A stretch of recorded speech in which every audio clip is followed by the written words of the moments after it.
Shalom, shalom, peuple de Dieu. Ici votre frère, le berger Kevin Moussassa. Je suis très heureux encore une fois de passer devant vous. Je remercie d'abord le Seigneur pour cette opportunité qu'il me donne de me présenter devant vous. Je remercie aussi l'homme de Dieu, le pasteur Kanda, pour cette marque de confiance, mais aussi pour cette vision qu'est la chaîne, l'émission TAF TV. Je profite aussi pour l'occasion de remercier mon père spirituel, le prophète Francine Awala, pour aussi sa marque de confiance, afin de me permettre de me tenir devant vous. Alors, ce soir, ce matin, cet après-midi, cela dépend de l'heure à laquelle vous me suivez, j'ai un thème particulier à vous partager, un thème que l'Esprit de Dieu m'a donné il y a peut-être plus d'une année, que j'aimerais partager avec vous sur l'appel. Parce qu'aujourd'hui, nous sommes, que l'on soit jeune, que l'on soit adulte, c'est quelque chose, si on veut servir Dieu, c'est quelque chose pour lequel beaucoup se posent des questions. Alors, le thème de ce soir, je l'ai intitulé « Vois-moi, entends-moi, appelle-moi ». Vois-moi, entends-moi, appelle-moi. Tel est le thème que l'Esprit de Dieu m'a donné ce soir. Alors, sans plus tarder, j'aimerais que nous puissions ouvrir nos Bibles ensemble. Nous prenons le livre de Genèse, chapitre 16, pardon. Genèse, chapitre 16, à partir du 3e verset jusqu'au 14e. Genèse chapitre 16, à partir du 3e verset jusqu'au 14e. Je lis au nom du Seigneur. Alors Saraï, femme d'Abraham, prit Agar l'Égyptienne, sa servante, et la donna pour femme à Abraham son mari, après qu'Abraham eut habité 10 années dans le pays de Canaan. Souligne bien cette partie, dans le pays de Canaan. Il alla vers Agar et elle devint enceinte. Quand elle se vit enceinte, elle regarda sa maîtresse avec mépris. Sarah dit à Abraham, « L'outrage qui m'est retombé, qui m'est fait, retombe sur toi. J'ai mis ma servante dans ton sein, et quand elle a vu qu'elle était enceinte, elle m'a regardé avec mépris. Que l'Éternel soit juge entre moi et toi. » Abraham répondit à Saraï, « Voici, ta servante est en ton pouvoir. Agis à son égard comme tu le trouveras bon. » Alors Saraï la maltraita et Agar s'enfuit loin d'elle. Au verset 7, l'ange de l'Éternel la trouva près d'une source d'eau dans le désert, près de la source qui est sur le chemin de Shur. On souligne bien le chemin de Shur. Il dit, Agar, servante de Saraï, d'où viens-tu et où vas-tu? Elle répondit, je fuis loin de Saraï ma maîtresse. L'ange de l'Éternel lui dit, retourne vers ta maîtresse et humilie-toi sous sa main. L'ange de l'Éternel lui dit, je multiplierai ta postérité, et elle sera si nombreuse qu'on ne pourra la compter. L'ange de l'Éternel lui dit, voici, tu es enceinte, et tu enfanteras un fils à qui tu donneras le nom d'Ismaël, car l'Éternel t'a entendu dans ton affliction. Il sera comme un âne sauvage, sa main sera contre tous, et la main de tous sera contre lui. Et il habitera en face de tous ses frères. Verset 13. Elle l'appela Ata El-Roi, le nom de l'Éternel qui lui avait parlé. Car elle dit, ai-je rien vu ici après qu'il m'a vu? C'est pourquoi l'on appela ce puits, le puits de Lahai Roi. Il est entre Kadès et Baret. Soulignez très bien cette partie. Il est entre Kadès et Baret. La deuxième portion des Écritures que j'aimerais nous proposer, nous sommes toujours dans la vie d'Agar. Nous sommes toujours dans le livre de Genèse, mais maintenant on va sauter quelques chapitres. On prend le chapitre 21, dans Genèse 21, à partir du 14e verset jusqu'au 19e. Donc Genèse 21, donc vous sautez juste quelques chapitres. Genèse 21, à partir du 14e verset jusqu'au 19e. Si vous y êtes, vous pouvez commencer à lire. Je lis au nom du Seigneur. Abraham se leva de bon matin, et il prit du pain et une outre d'eau qu'il donna à Agar et plaça sur son épaule. Il lui remit aussi l'enfant et la renvoya. Elle s'en alla et s'égara dans le désert de Beersheba. On souligne bien Beersheba. Quand l'eau de l'outre fut épuisée, elle laissa l'enfant sous un des arbrisseaux et alla s'asseoir vis-à-vis à une portée d'arc, car elle disait que je ne vois pas mourir mon enfant. Elle s'assit donc vis-à-vis de lui, éleva la voix et pleura. C'est Agar qui pleure. Elle éleva la voix et pleura. Dieu dit, on est au verset 17, Dieu entendit la voix de l'enfant. Et l'ange de Dieu appela du ciel Agar et lui dit, qu'as-tu, Agar? Ne crains point, car Dieu a entendu la voix de l'enfant dans le lieu où il est. Lève-toi, prends l'enfant, saisis-le de ta main, car je ferai de lui une grande nation. Et Dieu lui ouvrit les yeux, elle vit un puits d'eau, elle alla remplir d'eau l'outre et donna à boire à l'enfant. Père, je te prie de bénir ta parole, je te prie de bénir tous ceux qui m'entendent, que ton esprit souffle à travers moi, et cela au nom de Jésus. Amen. Vois-moi, entends-moi, appelle-moi. Vois-moi, entends-moi, appelle-moi. Tel est le thème que je vais aborder avec vous ce soir, ce matin, selon de Paul à l'ère à laquelle vous me suivez. Mais avant d'entrer dans le thème, j'aimerais d'abord poser certaines bases. Et l'une des bases que j'aimerais poser, c'est essayer un peu de définir qu'est-ce que c'est l'appel. Parce que l'appel, tout le monde dit qu'ils sont appelés, tout le monde a une certaine définition de ce qu'est l'appel.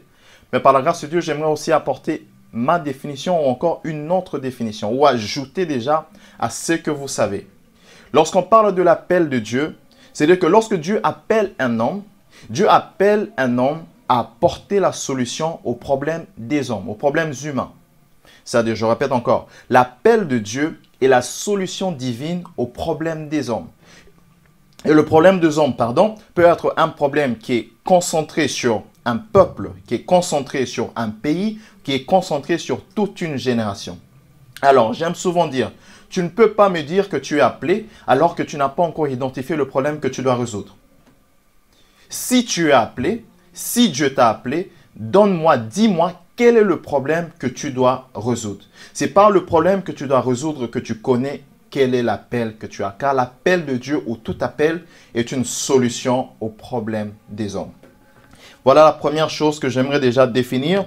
Et la deuxième chose, c'est que l'appel de Dieu, pour ceux qui sont appelés dans le ministère par exemple, c'est la raison pour laquelle nous sommes ici sur cette terre.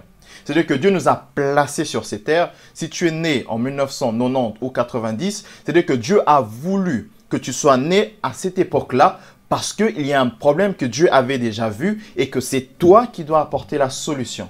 Donc ta naissance n'est pas un hasard. La raison pour laquelle tu es né, c'est pour résoudre le problème des hommes. Alors, quel est ce problème que tu dois résoudre? C'est ça la question qu'il faut se poser. Mais il y a aussi une chose, c'est qu'aujourd'hui, tout le monde s'appelle pasteur, tout le monde s'appelle prophète, tout le monde s'appelle ministre de Dieu. Je ne suis pas contre tous ces titres. Mais il est une chose de répondre oui à l'appel de Dieu, mais il est une autre chose de répondre oui lorsque Dieu t'a appelé. Je me répétais encore ça. Il est une chose de répondre oui, mais il est une autre chose de répondre oui alors que tu as entendu la voix de Dieu qui t'appelle. C'est-à-dire, je m'appelle Kevin. Si j'entends quelqu'un crier Kevin, alors je réponds oui. Mais aujourd'hui, il y a beaucoup de gens qui ont répondu oui sans avoir entendu l'appel de Dieu. Il y en a beaucoup. Il y en a beaucoup malheureusement. À cause d'un certain zèle, ce n'est pas toujours par des mauvaises motivations. Ça peut être à cause d'un certain zèle qu'on se lance dans le ministère, qu'on se lance dans l'appel alors qu'on n'a pas encore entendu la voix de Dieu appeler notre nom. Alors voilà pourquoi il est important de se rassurer que lorsque j'entre dans l'appel, c'est après avoir entendu Dieu prononcer mon nom. Très important. Très important. Lorsque Dieu appelle Moïse, il dit Moïse, Moïse. Moïse répond oui. Moïse répond à l'appel de Dieu. Lorsque Dieu appelle Gédéon, Gédéon répond oui. Gédéon répond à l'appel de Dieu. Lorsque Dieu appelle Jérémie, Jérémie répond oui. Jérémie répond à l'appel de Dieu. Tu ne peux pas répondre à l'appel ou entrer dans l'appel sans avoir entendu la question de Dieu. 1. Tu ne peux pas entrer dans l'appel sans avoir identifié le problème que tu dois résoudre. 2. Très important. Très important. C'est pourquoi la Bible dit que beaucoup sont appelés, mais peu sont élus. Beaucoup sont appelés, mais peu sont élus. Alors, maintenant, la question que les gens se posent, c'est comment découvrir mon appel? Qu'est-ce que je dois faire pour découvrir l'appel que Dieu a placé en moi? Ou qu'est-ce que je dois faire? Voilà, qu'est-ce que je dois faire ou comment je peux découvrir mon appel? C'est une très bonne question. Mais moi, j'aimerais apporter une autre nuance à ce souci parce que la question... Derrière cette question se cache un souci. Mais j'aimerais apporter une autre nuance. C'est-à-dire qu'au lieu de poser la question « Comment découvrir mon appel ?» ou « Qu'est-ce que je dois faire pour découvrir mon appel ?» Moi, j'aimerais dire ce soir, ce matin, j'aimerais dire Où dois-je être pour découvrir mon appel? Où dois-je être pour découvrir mon appel? C'est ce que nous allons voir avec la vie d'Agar. Dans la première portion des Écritures que nous avons prise, que je vous ai proposée, nous avons vu que Agar était servante de Saraï. Nous connaissons tous cette histoire. Donc je vais aller un peu plus vite. Agar était servante de Saraï. Mais à cette époque-là, il se faisait que Abraham ainsi que sa femme n'avaient pas d'enfants. D'où Saraï a eu la grandiose idée, comme le dit souvent mon père spirituel, la grandiose idée de proposer sa servante à son mari. Alors lorsque Agar se retrouve enceinte, la Bible déclare qu'elle a commencé à mépriser Saraï. J'aimerais déjà dire quelque chose à quelqu'un ce matin, ce soir. J'aimerais déjà te dire, ne me méprise pas parce que tu as eu ton Ismaël. Ne me méprise pas parce que toi, tu as eu ton Ismaël. Ne me méprise pas parce que je n'ai pas ce que tu as.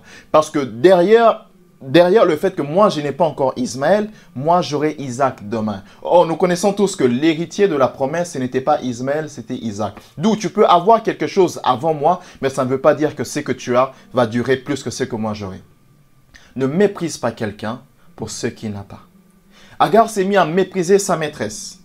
Et Saraï s'est mis à la maltraiter. Alors, qu'est-ce qui se passe? Agar va fuir. Agar va fuir.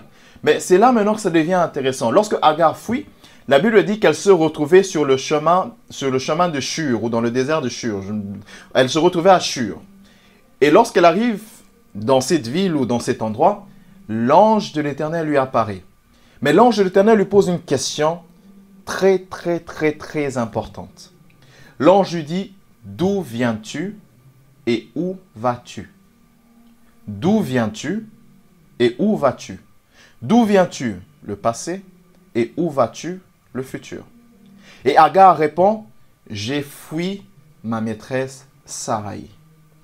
Pour bien comprendre ce qui se passe, il faut bien analyser les mots. Dans la question de l'ange, nous comprenons que l'ange pose une question à Agar, par rapport à son passé, mais aussi par rapport à son futur. Or, le passé crée notre présent et le présent crée notre futur. Si l'ange pose la question du passé et du futur, c'est pour pouvoir la positionner dans le présent. Tu ne peux pas connaître qui je suis aujourd'hui si tu ne sais pas d'où je viens. Tu ne peux pas connaître où je vais si tu ne sais pas où je suis. Car c'est comme ça que les choses ont été créées sur cette terre. Pour comprendre la personne aujourd'hui, il faut savoir d'où cette personne vient. Les origines. Je donne un exemple pour ceux qui sont, vous allez m'excuser, pour ceux qui sont de Stockholm, peut-être qu'ils vont se retrouver.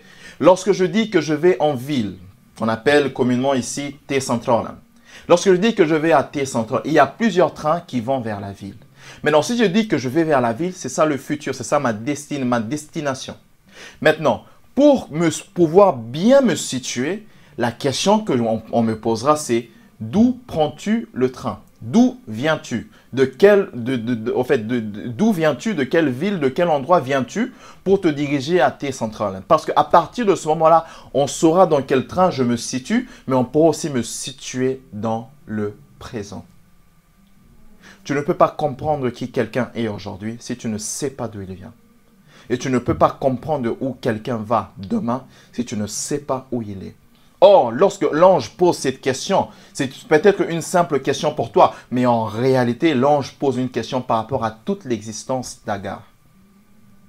D'où viens-tu et où vas-tu? Et la réponse d'Agar cache en réalité ce qu'Agar pensait d'elle-même. Agar dit, j'ai fui ma maîtresse Saraï. Or, le nom Agar signifie fuite. Or, en réalité, Agar n'a fait que répondre en disant, je n'ai fait que accomplir l'identité que je porte. Je suis la fuite, d'où j'ai fui. Agar signifie fuite. Je suis la fuite, d'où j'ai fui Saraï. Et lorsqu'elle répond à cette question, en fait, derrière cette question aussi se cache non pas seulement la perception, l'identité de ses origines, mais aussi l'identité, l'image qu'elle-même a de soi-même. Or, Agar a fui pour des mauvaises raisons.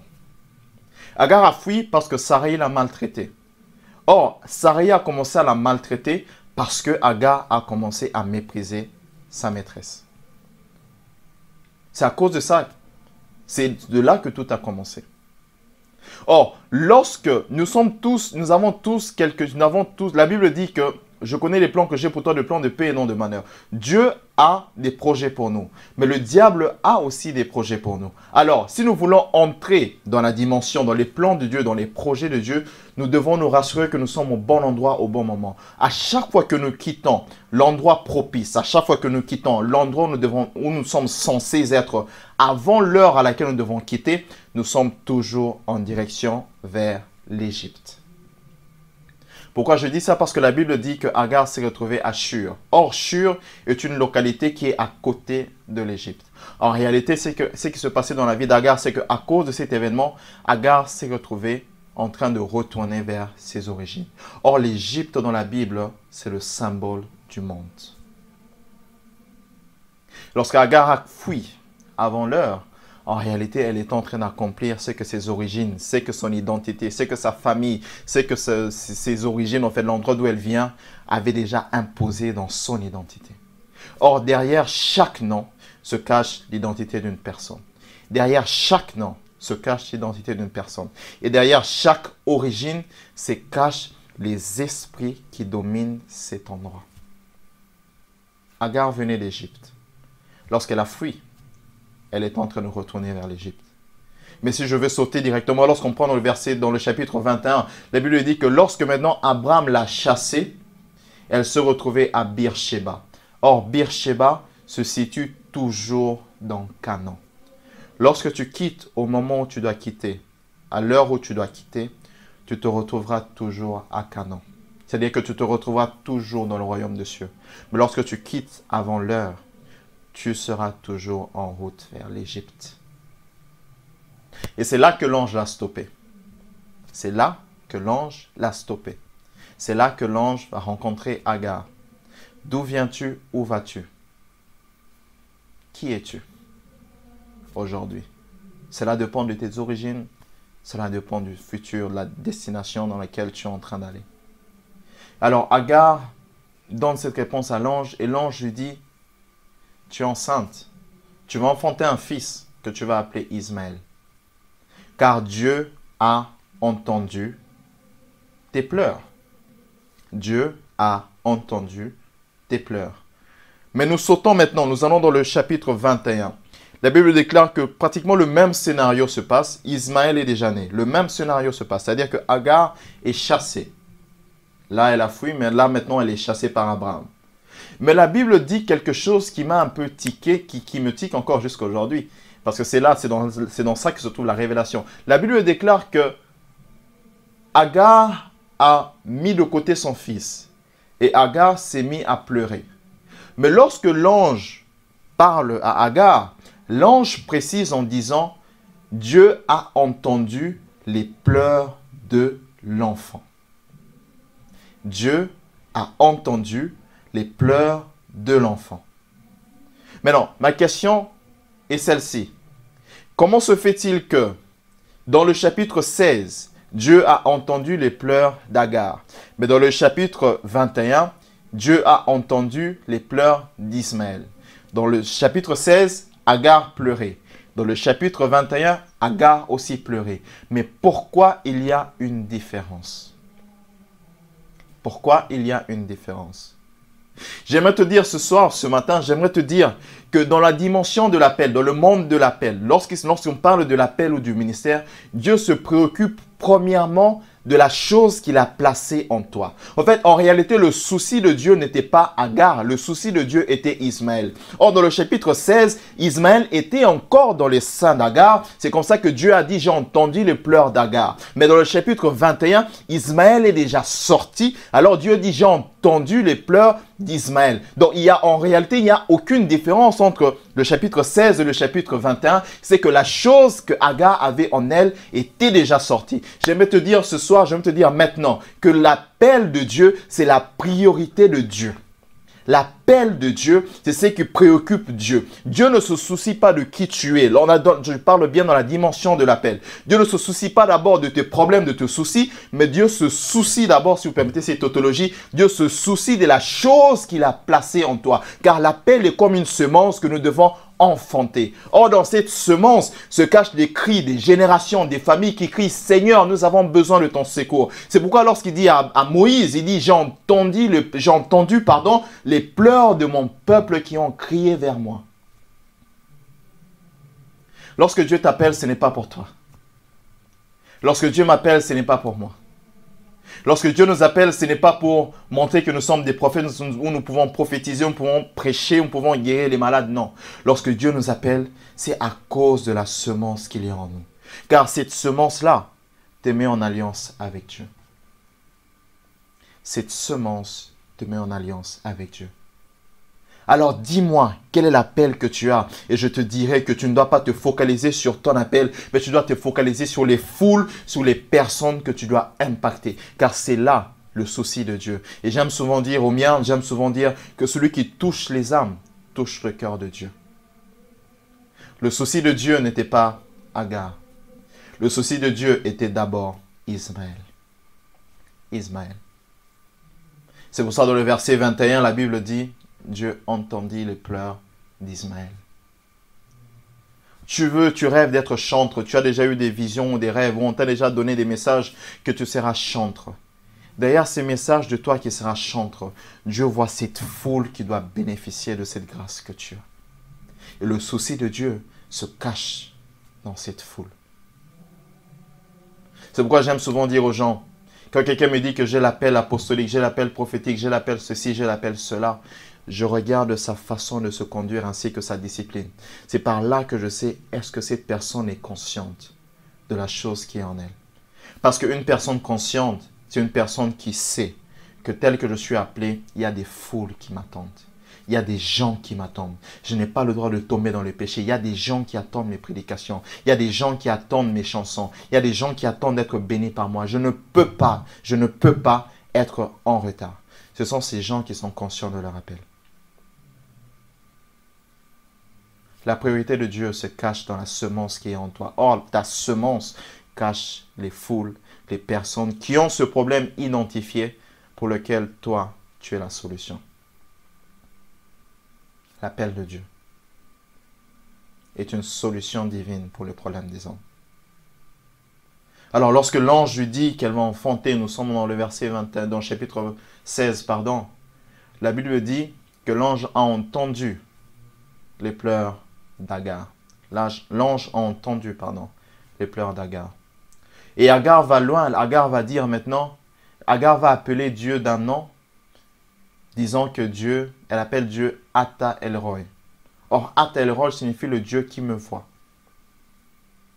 Non pas seulement que Dieu l'avait entendu, mais Dieu aussi l'avait vu. J'aimerais dire à quelqu'un, derrière l'appel de Dieu, lorsque nous recevons l'appel de Dieu, nous recevons aussi une nouvelle image de Dieu. C'est-à-dire que lorsque Dieu dit, je serai avec toi, Dieu te donne une promesse de ce qu'il fera avec toi. Or, derrière cette promesse, derrière les choses que Dieu a promis de faire avec toi, se cache une révélation de qui il veut se manifester dans ton appel. Tu ne peux pas me dire que tu es appelé alors que tu ne sais pas le Dieu qui va t'accompagner. Lorsque je parle du Dieu qui va t'accompagner, on parle toujours du même Dieu, mais il se manifeste de différentes façons. C'est-à-dire que lorsque tu as l'appel de Dieu, c'est-à-dire que Dieu m'a appelé à chanter. Il m'a promis qu'à chaque fois que je vais chanter, il va se manifester dans cette dimension. C'est avec ce Dieu-là que tu vas dans ton appel. Dis-moi que tu es appelé et je te demanderai quel est le Dieu qui t'accompagne.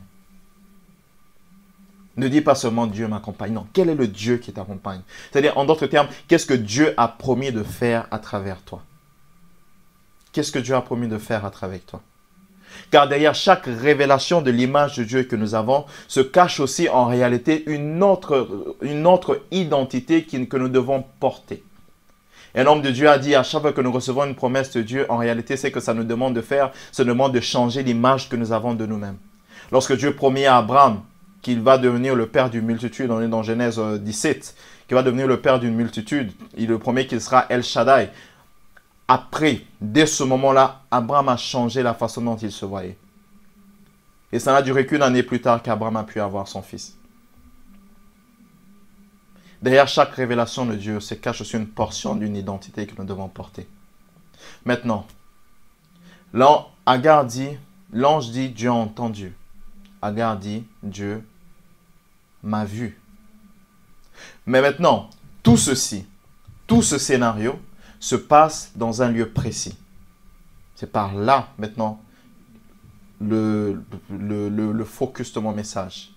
La Bible dit que tout ceci se passe entre Kadesh et Bared. Entre Kadesh et Bared.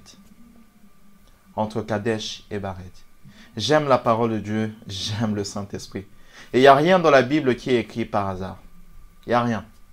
Tout ceci se passe entre Kadesh et Bared. C'est là que Agar reçoit la révélation. C'est là que Agar reçoit son appel. C'est là qu'Agar est consciente de ce qu'elle a en elle. Entre Kadesh et Bared. Kadesh signifie deux choses. Kadesh signifie saint, mais Kadesh signifie aussi consacré. Kadesh signifie saint, Kadesh signifie consacré. Bared signifie aussi deux choses, grêle, mais aussi par-dessus tout, Bared signifie appel. C'est entre le lieu de la consécration et le lieu de l'appel que nous recevons la révélation. Tu veux savoir quel est l'appel qu'il y a dans ta vie. Tu veux savoir ce que Dieu a planifié de faire avec toi, à travers toi. Tu veux savoir les choses que Dieu a placées en toi. Apprends à te sanctifier. C'est la première étape. Mais la deuxième étape, apprends à te consacrer. Parce que c'est seulement lorsque nous traversons Kadesh que nous pouvons maintenant aller dans la direction de Bared. C'est seulement lorsque nous passons une vie de sanctification et de consécration que nous sommes sous la voie de notre appel. Car c'est entre ces deux lieux-là que Dieu se révèle à nous. La sanctification, nous connaissons tous. D'ailleurs, la Bible dit, recherchez la paix et la sanctification sans laquelle personne ne verra Dieu. Sans laquelle fait allusion à la sanctification. Mais il y a un autre aspect, une autre chose qu'on oublie souvent. C'est la consécration. La consécration, la meilleure façon de définir la consécration sans en parler longuement ou longtemps, c'est que la consécration, c'est aussi le synonyme, on dit souvent, nous, dans la voie de la puissance divine, que la consécration, c'est ce qu'on appelle les interdits de Dieu. C'est-à-dire que ce sont les choses que Dieu t'interdit à toi spécifiquement, mais qui ne sont pas en réalité des péchés. Mais pour toi, c'est un péché. C'est-à-dire que ne pas vivre une vie d'impudicité, ce n'est pas une consécration. Ne pas mentir, ce n'est pas une consécration. Parce que beaucoup pensent que le péché, c'est seulement les péchés sexuels. Mentir aussi est un péché. Mais ne pas mentir, ce n'est pas une consécration. La consécration, c'est lorsque Dieu, par exemple, t'interdit de boire du coca. Sans raison. La consécration, c'est lorsque Dieu t'interdit de faire certaines choses que d'autres font, qui sont normales, ce n'est pas le péché, mais spécifiquement pour toi, Dieu t'a interdit. C'est ça la consécration. La consécration, c'est lorsque Dieu demande à Jean-Baptiste de manger que des sauterelles. La consécration, c'est lorsque Samson ne coupe pas ses cheveux. Pas un péché de couper les cheveux. Mais pour Samson, ça l'était. C'est ça la consécration. Alors, tu veux découvrir quel est l'appel, tu veux découvrir ton appel, tu veux découvrir ce que Dieu a placé en toi. Apprends d'abord, cherche à connaître quelles sont les choses que Dieu m'interdit. Ta consécration serait peut-être de ne pas fréquenter certaines personnes qui freinent ton appel, comme Lot qui freinait l'appel d'Abraham. C'est seulement lorsque Lot s'est séparé d'Abraham que Abraham a reçu la révélation de Dieu, mais aussi la révélation de Canaan qui lui appartenait. Ta consécration serait peut-être de te séparer de certaines personnes. Ta consécration serait peut-être d'arrêter certaines séries. Ta consécration serait peut-être d'arrêter de boire du vin. Ta consécration serait peut-être d'arrêter de boire du coca, ou du thé, ou du café, je ne sais pas. Dieu seul sait. C'est pourquoi la consécration du chrétien, c'est ça, sa force. Apprends à te consacrer. Apprends à traverser Kadesh et tu seras sur la voie de Bared, ton appel. Car c'est là que Dieu te voit. C'est là que Dieu t'entend. Mais par-dessus tout, c'est là que Dieu t'appelle. Tu veux connaître qui tu es, tu veux connaître ton appel entre Kadesh et Bared. Tu veux connaître ce que Dieu a placé en toi entre Kadesh et Bared. C'est là que tu recevras la révélation de ton appel, mais par-dessus tout la révélation du Dieu qui va t'accompagner. Pour Agar, c'était le Dieu qu'elle a nommé Ata El-Roi. Ata El-Roi. Ata El-Roi. Vois-moi, entends-moi, appelle-moi. Dieu ne peut pas t'appeler s'il ne te voit pas. Dieu ne peut pas t'appeler s'il ne t'entend pas. Pour qu'il te voie, pour qu'il t'entende, tu dois dépasser Kadesh. Et c'est là, entre Kadesh et Bared, que tu recevras la révélation de ton appel. Que tu recevras la révélation de ton appel. Aujourd'hui, beaucoup sont entrés dans le ministère, mais ils n'ont jamais dépassé Kadesh. C'est pourquoi nous avons beaucoup de scandales. Beaucoup sont entrés dans le ministère, mais ils n'ont pas dépassé Kadesh. Ils ne se sont pas sanctifiés, encore moins, ils ne connaissent même pas leur propre consécration. Lorsque Dieu nous fera grâce, nous parlerons effectivement de la consécration. Mais pour ce soir, pour ce moment, je voulais juste introduire ça un peu. Ce sont les interdits de Dieu. Qu'est-ce que Dieu t'a interdit à toi spécifiquement? Parce qu'il y a des choses que Dieu nous interdit à nous. Mais nous voulons demander aux autres, est-ce que Dieu t'a aussi interdit ça? Et lorsque l'autre va dire, non, Dieu ne m'a pas interdit ça, alors tu dis, ok, c'est pas un péché. Non, ce que Dieu t'interdit, c'est un péché. Et il n'y a pas d'explication pour ça. Consécration. Consécration. Alors j'aimerais nous encourager. Pour ceux qui connaissent déjà leur consécration, c'est très bien. Mais pour les autres, tu veux servir Dieu, tu es zélé. Kadesh et Bared. C'est là que tu recevras la révélation de ton appel. Si tu connais déjà ton appel, gloire à Dieu, consacre-toi encore davantage, sanctifie-toi encore davantage et tu verras que Dieu te prendra et te mettra là où tu dois être dans ta saison. Et tu verras que comme pour Agar, elle n'a pas quitté seule, on l'a chassée. Or quand on l'a chassée, c'était le moment pour elle et pour Ismaël d'occuper un autre territoire. Tu es peut-être dans une église, tu es peut-être quelque part, tu as un appel qui brûle en toi. Mais Dieu ne t'a pas encore dit de partir.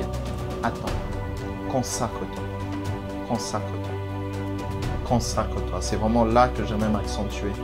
Consacre-toi. Ça fera ta force. Et je clôturerai avec ça, avec l'histoire de Samson, bien sûr. Lorsqu'on parle de l'histoire de Samson, tout le monde comprend effectivement que la force de Samson se trouve dans ses cheveux. Mais en réalité, Dieu n'avait jamais dit aux parents de Samson de ne pas couper les cheveux de leur fils. Dieu n'avait jamais dit aux parents de Samson, que la force de leur fils se trouvait dans les cheveux. Dieu avait certes dit de ne pas couper les cheveux, mais Dieu n'avait jamais dit que sa force se trouve dans les cheveux. Maintenant, pourquoi les parents ainsi que Samson ont compris que la force de Samson c'était dans ses cheveux?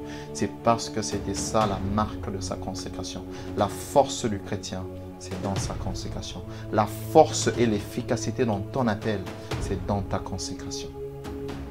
C'est dans ta consécration.